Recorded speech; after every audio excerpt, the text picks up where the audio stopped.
Bonjour à ceux que je n'ai pas salués. Voilà, on met bien le masque, s'il vous plaît. Merci. Sur le nez, s'il vous plaît.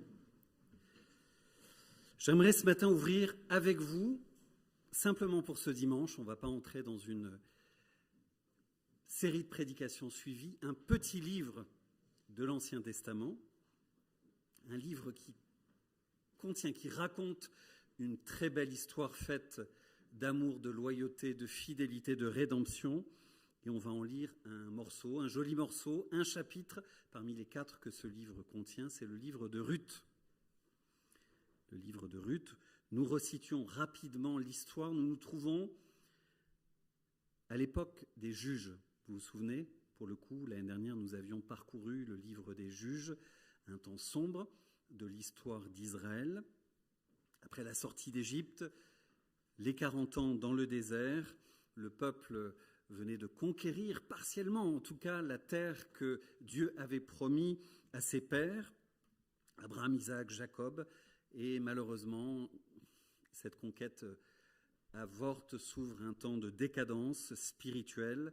Israël commettant dans un cycle infernal une spirale descendante, allant d'infidélité en infidélité, oubliant Dieu et ses promesses. Et Dieu, à chaque fois, vous vous souvenez, essayant de rappeler son peuple en provoquant quelque part un désastre, une invasion.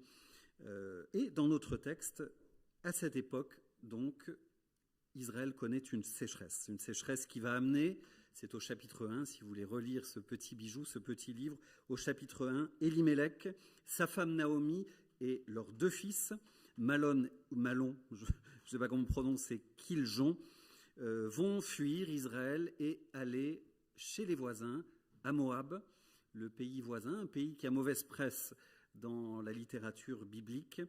Élimélec, malheureusement, va mourir assez rapidement. Ses 2 enfants vont prendre pour épouse 2 femmes moabites, Orpa et Ruth, puis Malon et Kiljon vont mourir assez rapidement à leur tour, laissant Naomi, la maman, seule, avec ses 2 belles-filles, Orpa et Ruth. Naomi, je finis pour le contexte avant de lire ce chapitre 2, Naomi apprend que Dieu est venu secourir, dans ce cycle du livre des juges, est venu secourir Israël. Les récoltes redeviennent abondantes. Et alors Ruth se résout, à retourner dans son pays. Et elle va demander aux 2 belles-filles de demeurer à Moab, de rester chez elle et de reprendre une nouvelle vie, de se marier, de faire leur vie dans leur pays. Orpa va choisir de rester sur la terre de Moab, mais Ruth, par fidélité, par attachement à sa belle-mère, va choisir de rester, de suivre Naomi, professant au passage l'une des plus belles confessions de l'Ancien Testament. J'aimerais juste vous la relire, vous la remettre dans l'oreille. Elle vous rappellera sans doute quelque chose. Ne me presse pas, c'est Ruth qui parle à Naomi, ne me presse pas de retourner loin de toi. Où tu iras, j'irai. Où tu demeureras, je demeurerai. Ton peuple sera mon peuple, et ton Dieu sera mon Dieu. Où tu mourras, je mourrai, j'y serai enterré.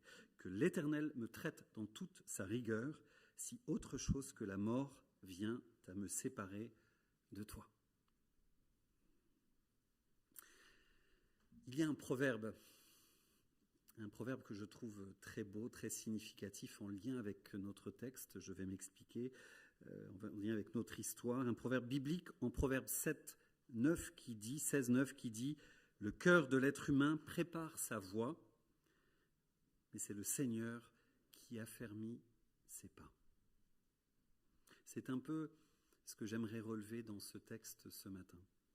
Nous qui sommes, c'est comme ça que nous sommes créés, c'est une très bonne chose, facilement enclin à former des projets, à nous projeter, à organiser nos vies, à prendre des initiatives, à nous diriger dans notre vie. Ce proverbe nous rappelle qu'au fond, c'est Dieu qui dirige nos pas. C'est lui qui maîtrise, c'est lui qui gouverne, c'est lui qui est aux manettes, qui dirige nos vies et qui dirige sa création, l'ensemble de sa création, et nous réalisons que nous ne sommes au fond pas maîtres de grand-chose. La grande question que se pose et que j'aimerais soulever dans cette introduction, et essayer de voir comment ce texte peut nous aider à comprendre et à mieux vivre notre foi, notre vie avec Dieu, cette question est, mais alors si c'est Dieu, l'éternelle question, qui dirige toute chose, qu'en est-il de ma liberté? Est-ce une illusion? Qu'en est-il de ma responsabilité? Qu'en est-il des initiatives que je peux prendre? Sont-elles bonnes? Sont-elles attendues? Ou est-ce que je suis simplement un pantin? C'est Dieu qui m'agit, qui me gouverne. Pourquoi faire des plans? Je le reformule comme ça. Si de toute façon c'est Dieu qui dirige mes pas. Inch'Allah. Eh bien, dans ce deuxième chapitre de Ruth, vous l'aurez compris, on va avoir un début de réponse en tout cas. Nous lisons Ruth 2, c'est une belle lecture, une longue lecture. Le texte s'affiche en la version Louis II, second 21 plutôt, Ruth 2 à partir du verset 2.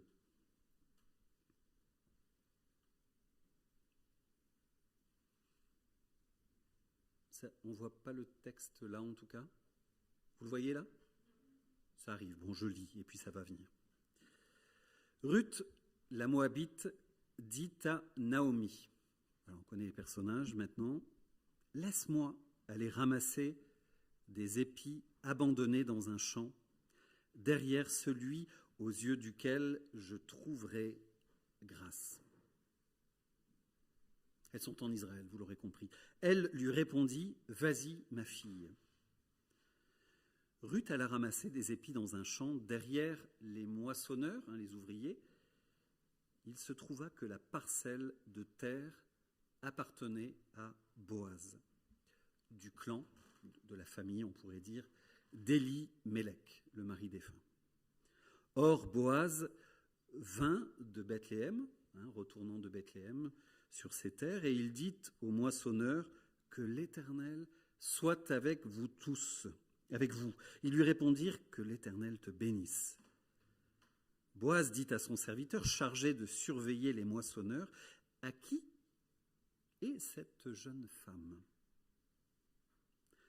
Le serviteur chargé de surveiller les moissonneurs répondit, c'est une jeune femme moabite qui est revenue avec Naomi du pays de Moab. Elle a dit, permettez-moi donc de glaner, de ramasser des épis entre les gerbes derrière les moissonneurs. Et depuis son arrivée, jusqu'à présent, elle est restée debout et ne s'est reposée qu'un moment dans la maison. Boaz dit à Ruth, « Écoute ma fille, ne va pas ramasser des épis dans un autre champ, ne t'éloigne pas d'ici, reste avec mes servantes. Regarde où l'on moissonne dans le champ et va auprès d'elle. J'ai défendu à mes serviteurs de te toucher. Quand tu auras soif, tu iras au vase et tu boiras de ce que les serviteurs auront puisé. » Alors, elle tomba le visage contre terre et se prosterna et lui dit, « Comment ai-je trouvé grâce à tes yeux pour que tu t'intéresses à moi, une étrangère ?»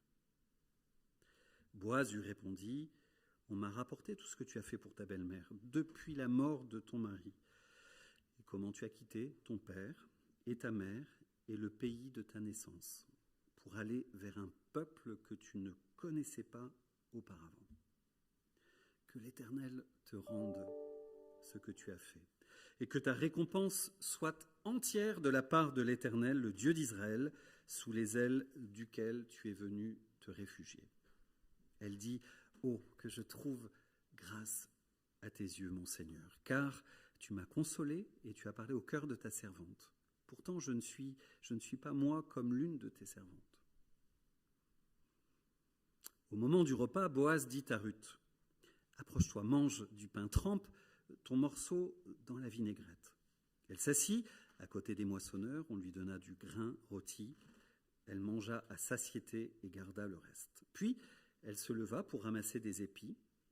Boaz donna cet ordre à ses serviteurs, qu'elle ramasse aussi des épis entre les gerbes et ne lui faites aucun mal. Vous retirerez même pour elle des gerbes quelques épis que vous la laisserez ramasser sans lui faire de reproche. On poursuit encore un peu la lecture, on s'accroche, quelques versets.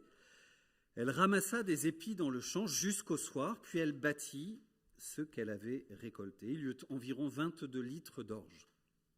Elle l'emporta et rentra dans la ville, et sa belle-mère vit ce qu'elle avait ramassé. Elle sortit aussi les restes de son repas et les lui donna. Sa belle-mère lui dit « Où as-tu ramassé des épis aujourd'hui? Où as-tu travaillé? Béni soit celui qui s'est intéressé à toi. » Ruth raconta à sa belle-mère chez qui elle avait travaillé. « L'homme chez qui j'ai travaillé aujourd'hui s'appelle Boaz, dit-elle. Naomi dit à sa belle-fille qu'il soit béni de l'Éternel, qui garde sa bonté pour les vivants comme pour les morts. Cet homme nous est proche, lui dit encore Naomi. Il est un de ceux qui ont droit de rachat sur nous. Ruth, la Moabite, ajouta. Il m'a dit aussi, reste avec mes serviteurs jusqu'à ce qu'ils aient terminé toute ma moisson. Naomi dit à sa belle-fille, Ruth, il est bon que tu sortes avec ses servantes, ma fille, et qu'on ne te rencontre pas dans un autre champ. Ruth resta donc avec les servantes de Boaz pour ramasser des épis jusqu'à la fin de la moisson de l'orge et de la moisson du blé. Elle habitait avec sa belle-mère. Fin du chapitre. Bien. Alors, on ne s'en rend pas forcément compte quand on lit rapidement ce récit, surtout quand on en prend un extrait, mais prenons la mesure de la situation de ces deux femmes qui arrivent d'un pays étranger. Elles n'ont rien, absolument rien. Elles n'ont pas de lien, elles n'ont pas de bien, aucune ressource, elles n'ont rien, aucune sécurité sociale à l'époque, pas de minimum vieillesse pour Naomi non plus, pas d'aide de l'État. Et mesurons dans le même temps, je vous l'ai dit à l'époque des juges, que nous sommes dans un pays qui est délabré, qui est désorganisé. C'est le refrain régulier. Chacun faisait ce qu'il voulait en Israël à ce moment-là. Et donc voilà, un pays où les gens se maltraitent, n'en font qu'à leur tête, s'abusent les uns les autres, un pays sans loi ni régulation. Un pays qui passe donc par des heures sombres. Et je ne veux choquer personne, mais les commentateurs disent qu'en gros, dans ce type de situation, pour des femmes, les deux options qui se présentaient à elles pour essayer de survivre en situation comme ça d'isolement, de détresse, c'était deux options, la mendicité ou la prostitution. Et d'une certaine manière, c'est sur Ruth qui arrive particulièrement démunie dans ce pays qu'elle ne connaît pas. Elle est là comme étrangère, particulièrement vulnérable, en proie à toutes sortes d'exploitations, effectivement. Ruth va refuser l'alternative qui se présente normalement aux femmes et va proposer quelque chose. Elle dit au verset 2, je relis, « Laisse-moi, je te prie, aller au champ pour glaner quelques épis derrière celui aux yeux duquel je trouverai grâce. »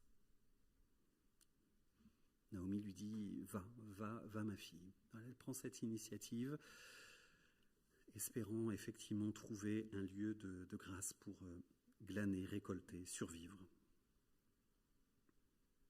Alors c'était effectivement une pratique possible à l'époque, ce n'était pas une pratique répréhensible. La possibilité de ramasser des épis restés accidentellement, laissés par les moissonneurs, pas forcément une grosse moisson, grosse récolte forcément. Elle prend donc l'initiative d'aller glaner au champ, prenant le risque au passage forcément de rencontrer dans ce contexte des hommes, des ouvriers, d'être malmenés, agressés, etc. Et nous lisons au verset 3, « Elle partit et s'en vint glaner dans un champ derrière les moissonneurs. Il se trouva que la parcelle de terre appartenait à Boaz, qui était du clan d'Élimélec. Or Boaz arriva de Bethléem, il dit aux moissonneurs, « Que le Seigneur soit avec vous. » Ils lui répondirent, « Que le Seigneur te bénisse.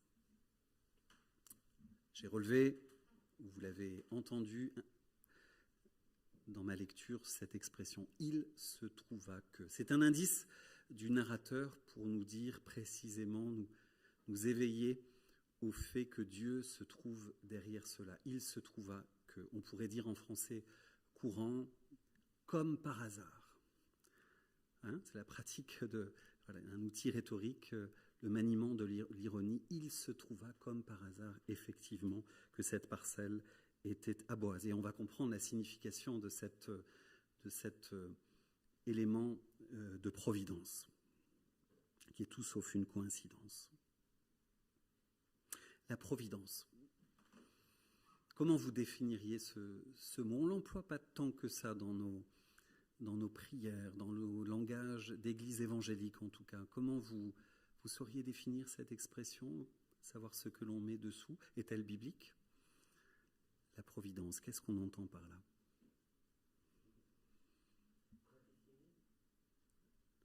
La prédestination, oui, d'une certaine manière, la providence. C'est, on va le dire le plus simplement possible en français courant, la façon dont Dieu dirige, accomplit son plan à l'échelle de nos vies individuelles, mais à l'échelle globale, à l'échelle de l'histoire de l'humanité, de l'histoire de la rédemption. Et ce chapitre, on va le voir, ce livre plutôt est clé dans l'histoire de la rédemption. La providence signifie que ce sont simplement ni la chance, ni le hasard qui gouvernent le monde, qui dominent nos histoires, en dépit des apparences parfois effectivement, mais que c'est bien Dieu qui est aux manettes, c'est bien Dieu qui gouverne, c'est lui qui dirige l'histoire, nos histoires, notre histoire et la création vers son but. Cette providence divine, eh bien on va la rencontrer, on va la déceler, la discerner un petit peu partout dans ce chapitre et dans ce récit du livre de Ruth. Et ce que j'aimerais commencer par relever,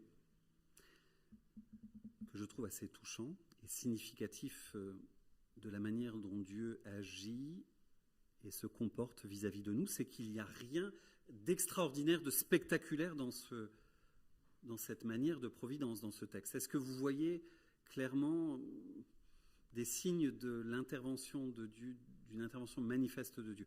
Il n'y a pas de prophète envoyé. Dieu ne semble pas être annoncé de manière tonitruante. Il n'y a pas de miracle retentissant.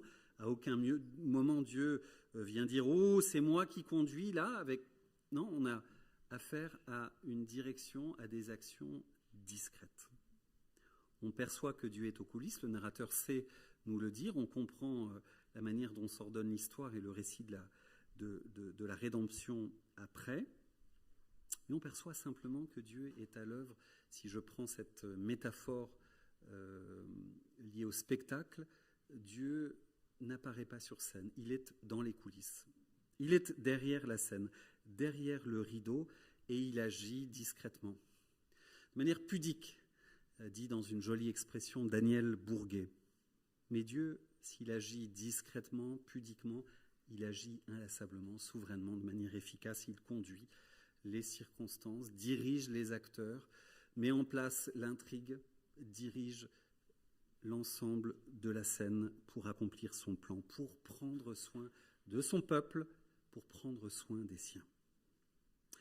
La providence, on pourrait le redire comme ça pour finir, c'est au fond la main invisible du Seigneur qui agit à toutes les étapes de nos vies, dans toutes nos circonstances, y compris, et ça c'est important pour nos vies, et c'est la vie chrétienne normale, y compris lorsque nous ne la décelons pas, nous ne la voyons pas. Dieu agit derrière la scène, dans les coulisses, derrière le rideau.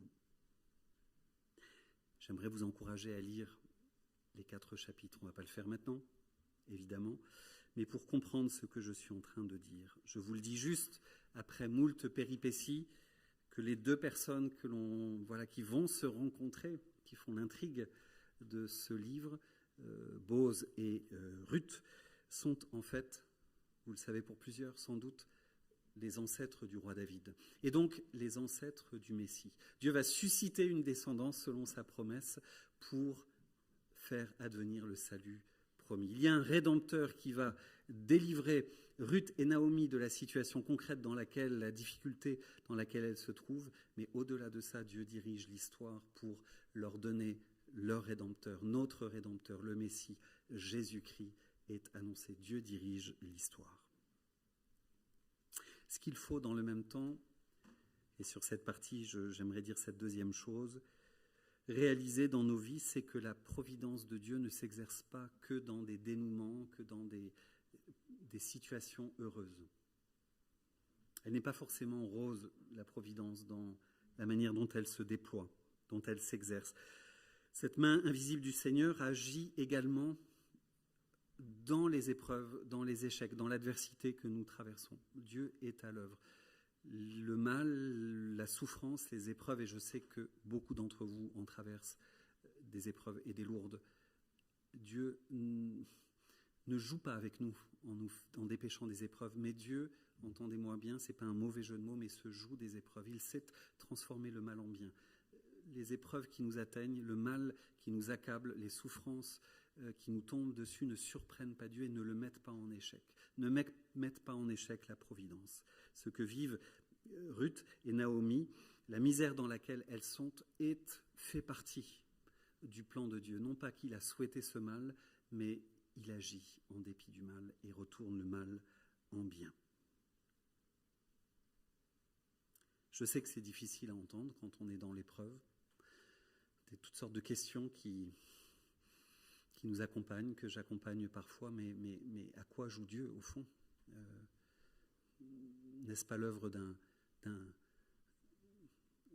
quelqu'un de cruel au fond, de nous laisser traverser ce grand mystère du mal, de la souffrance, effectivement, mais simplement cette invitation dans ce livre à avancer en fidélité. On ne comprend pas tout, on ne sait pas ce qui se passe, ce qui se trame dans les coulisses. Le livre de l'Apocalypse est magnifique pour comprendre précisément que l'essentiel se joue dans les coulisses, dans le monde spirituel, et que ce que nous vivons sur scène ne nous révèle pas la profondeur des choses et ne nous dit pas qui à la fin gagne. Mais simplement nous qui sommes croyants, restons dans cette posture, même quand le mal rôde, même quand la souffrance nous accable, tout ce que j'ai dit tout à l'heure, restons sur cette posture que Dieu ne nous a pas oubliée. Même si cette main invisible ne semble pas être à l'œuvre, par la foi, confessons le fait que Dieu agit, que Dieu maîtrise, que Dieu gouverne, que Dieu n'est surpris par rien de ce qui nous arrive et que sous l'épreuve, il va nous laisser demeurer intacts.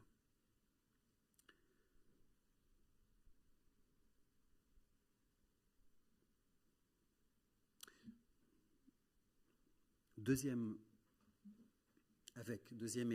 élément, pas éléphant, non, c'est le deuxième élément du récit que j'aimerais mettre en relief en réponse à la question que j'ai posée tout à l'heure en introduction. Comment on articule cette idée que Dieu commande, gouverne, que c'est lui qui met en scène, qui pose l'intrigue, qui déploie, qui agit finalement, et notre responsabilité. Qu'est-ce que ça veut dire ? Je vous ai invité à la confiance dans la première partie. Dans cette deuxième partie, j'aimerais vous inviter à l'action, à la responsabilité dans le même temps. Ce que je veux dire, c'est qu'il ne faudrait pas conclure de ce premier pan de vérité que j'ai voulu servir dans un premier temps, que puisque Dieu conduit les choses, vous m'aurez compris, mais je le répète d'une autre manière, que nous pourrions nous laisser porter passivement. Attendre que les choses se passent, que Dieu déploie son plan, qu'il agisse, qu'il intervienne. Malheureusement, trop souvent, c'est l'attitude que nous pouvons avoir. Oui, nous devons confesser que Dieu est souverain. Oui, nous devons confesser que Dieu est à l'œuvre et qu'il maîtrise nos vies. Mais n'attendons pas au risque sinon de ne pas être participants du plan de Dieu. Dans notre récit en Ruth 2, c'est manifeste. Dieu, on l'a vu, est à l'œuvre. Il met en place la grande histoire, l'histoire singulière de nos acteurs spécifiques. Il conduit les circonstances. Mais Ruth et Boaz sont aussi à l'œuvre, et j'aimerais le relever maintenant. Ils font ce qu'il faut, ils se conduisent d'une manière juste, prennent des initiatives, sont gouvernés par Dieu, mais exercent la volonté de Dieu, leur responsabilité, et ils le font pour que s'accomplisse le projet de Dieu. Ruth, tout d'abord, elle est extraordinaire, cette femme. Elle est exemplaire. On l'a vu, elle ne se laisse pas abattre, elle revient d'un voyage éprouvant, fatigant, elle prend l'initiative plutôt que de commettre le péché ou de s'installer dans une mendicité, elle essaye de manière créative de voir, de rechercher la grâce. Je crois en faisant ça, elle est conduite par Dieu très certainement, mais elle y va. Elle prend l'initiative, elle est battante, elle choisit de travailler dur, très dur. Les ouvriers le relèvent et le rapportent au maître. On l'a lu, depuis qu'elle est venue ce matin, dit-il, et jusqu'à présent, c'est pas les ouvriers, c'est le responsable des ouvriers qui dit ça, et jusqu'à présent, elle est restée debout. Elle ne s'est assise que peu de temps dans la maison. Et de son côté, Boaz, pareil, un homme remarquable, un homme bon dans tout ce qu'il est dans ce récit. Il m'inspire. Un homme qui aime Dieu. On le voit, c'est tout banal, c'est tout bête, mais dans la manière dont il salue ses ouvriers. Un homme qui les respecte, qui a une parole d'attention, de bénédiction, et en retour, il reçoit l'appréciation et la bénédiction de son équipe. Ce qu'on relève aussi, c'est que Boaz, vis-à-vis de Ruth, va aller au-delà des obligations de la loi. En voyant Ruth travailler, il va être ému de compassion, il va souhaiter à cette étrangère lui venir en aide. Il la met d'une certaine manière sous sa protection, en lui disant de ne pas aller dans d'autres champs. Le verset 8, il demande à ses ouvriers de ne lui faire aucun mal. Ça rejoint ce que je disais en introduction. Il y avait effectivement le risque et la pratique, malheureusement, à cette époque et en d'autres époques, que certains abusent d'elle. Il leur interdit de lui faire du mal, et il leur demande en plus de ça de lui faire du bien, de lui apporter de l'eau, de prendre soin d'elle, verset 9, et il lui partage, exerçant l'hospitalité, son pain à l'heure du repas, verset 14. Et il va jusqu'à lui permettre de glaner dans le champ, et pas juste aux abords du champ, mais d'aller et de prendre selon son besoin. Boaz donna cet ordre à ses serviteurs, nous lisons, « Laissez-la glaner même entre les gerbes, sans l'inquiéter. » Bref, je le redis, ce Boaz est quelqu'un de bien, de respectueux, de bon. Quelqu'un à qui, en lisant ce récit, je me dis, mais voilà, moi je veux être cet homme, ce type d'homme-là, un homme qui aime Dieu et qui fait tout pour permettre à Ruth et avec elle Noémie de s'en sortir. Et dans tout cela, c'est ça que j'aimerais dire maintenant, c'est mon impression en tout cas en lisant le récit, l'impression qu'il donne, c'est qu'il prend plaisir à agir bien. Il agit bien devant Dieu, c'est son privilège, il manifeste la compassion et la grâce du Dieu qu'il connaît. À quoi est-ce que je sers ? Je posais la question, puisque Dieu accomplit de toute façon son plan. Quelle est ma part ? Quelle est ma responsabilité ? Eh bien, là, en regardant vivre se comporter Ruth et Boaz, nous voyons, je crois, nous comprenons. Dieu accomplit son plan, il est à l'œuvre, mais il est à l'œuvre avec nous, au travers de nous, non pas sans nous. Il se sert de nous. Nous sommes co-participants de son plan, nous sommes des agents de bien, comme il s'est servi de Ruth, la courageuse, la travailleuse, comme il s'est servi de Boaz, l'homme bon, généreux. Il veut se servir également de nous, sans que nous attendions des indications explicites, mais animés par l'Esprit de Dieu, enseignés par l'Évangile, que nous puissions, dans notre vie, dans notre semaine, agir pour le bien et prendre plaisir à ça.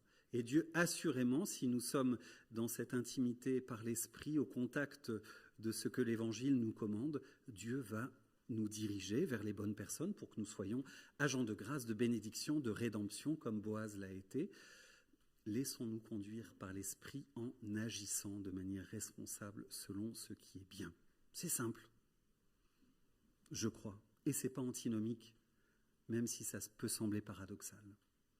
Mais puisque Dieu est en nous, puisque Dieu nous agit, puisque Dieu nous forme, alors nous accomplissons sa volonté et nous participons au déploiement de son plan. J'aimerais conclure simplement là-dessus en le reformulant ainsi, tout est affaire de perspective. Je reprends cette métaphore du théâtre, de la scène, du spectacle. Rappelons-nous que la providence de Dieu, c'est l'assurance, c'est une assurance belle, cette assurance que Dieu a un plan qui est bon et qui est beau, qui nous dépasse dans le même temps, infiniment, mais qu'il agit et qu'il accomplit son plan assurément, de manière discrète, mais Dieu agit. Parfois, et c'est bon, il agit de manière plus spectaculaire, de manière plus évidente. Parfois, nous relisons nos situations et nous relisons dans les indices de notre vie, oui, Dieu a agi, manifestement il a été là. Parfois, il fait des miracles et c'est bon aussi. Mais même lorsqu'il semble absent, silencieux, invisible, sachez ce matin que Dieu est présent.